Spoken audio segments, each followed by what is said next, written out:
항노화 전문의에게 듣는 젊고 건강하게 오래 사는 법 2편 약 먹는 것을 겁내지 마라. 한국노화방지연구소 이사장인 박언희 내과의 박언희 원장은 젊고 건강하게 오래 사는 방법의 시작은 아프지 않게 하는 것이라고 말했습니다. 누구든지 아프고 나면 조금씩 늙는 게 이치입니다. 특히 나이가 좀 있는 사람이 크게 아프고 나면 급격하게 늙어진 게 티가 납니다. 젊고 건강하게 오래 살려면 우선 병들지 않아야 하는데, 그러려면 의사가 처방해주는 약은 먹는 것을 겁낼 필요가 없다고 했습니다. 박 원장의 설명은 이랬습니다. 혈액 검사를 하면 고지혈증, 지방간 등 뭐가 안 좋은지를 알 수 있습니다. 이에 맞는 약을 처방해 먹으면 안 좋은 점을 개선시켜 병에 걸리는 것을 막을 수 있습니다. 요즘 약은 아주 좋으니 걱정하지 말고 드셔도 됩니다. 예전 약은 화학 제품이 많았지만 요즘은 대부분 자연 상태의 동식물에서 약을 추출합니다. 예를 들면 혈액순환제는 은행잎에서 만들고 아스피린은 버드나무잎에서 만듭니다.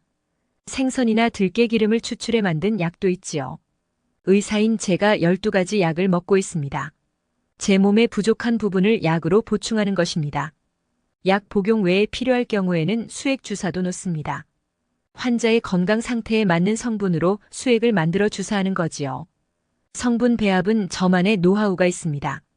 박 원장의 말을 듣고 나니 약의 내성이 걱정됐습니다. 그래서 이렇게 물어봤습니다. 약을 오래 먹으면 내성이 생길 것 같습니다. 시간이 지날수록 먹는 약의 양을 늘려야 하고, 약을 안 먹으면 몸에 이상 증상이 생기지 않을까 걱정인 것이죠. 제 질문에 박 원장은 강한 어투로 설명했습니다. 내성이 생기는 약은 진통제나 항생제 그리고 항우울제 같은 약에 국한돼 있습니다. 제가 우리 환자들에게 쓰는 약은 그런 성분의 약이 포함되어 있지 않습니다. 내 몸에 부족한 게 있으면 음식으로 채웁니다. 약도 그렇게 보면 됩니다. 거듭 말하지만 요즘 약은 매우 잘 만들었습니다. 약은 공적인 기관의 인증을 받아야만 제품으로 출시될 수 있습니다. 그 과정에서 동물 실험에서부터 여러 차례 임상 실험을 거쳐 안전하다고 판단될 때만 약으로 판매됩니다. 약으로 인정받지 못한 것이 건강식품으로 판매되는 것입니다. 건강식품보다는 약이 훨씬 사람에게 좋습니다. 물론 의사가 처방하는 경우가 그렇다는 뜻입니다. 특히 박 원장은 혈압약 복용에 대해서는 더욱 강한 입장을 피력했습니다. 많은 사람들이 혈압약은 한 번 먹으면 평생 먹는다는 말을 믿고 가능하면 혈압약을 안 먹고 견디려 합니다. 굉장히 위험한 행동입니다. 살을 빼면 혈압이 떨어지는 것은 사실입니다.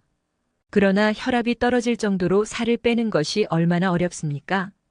혈압약을 먹어야 하는데도 견뎌보다가 40대에 뇌졸중이 오는 사람이 제법 많습니다.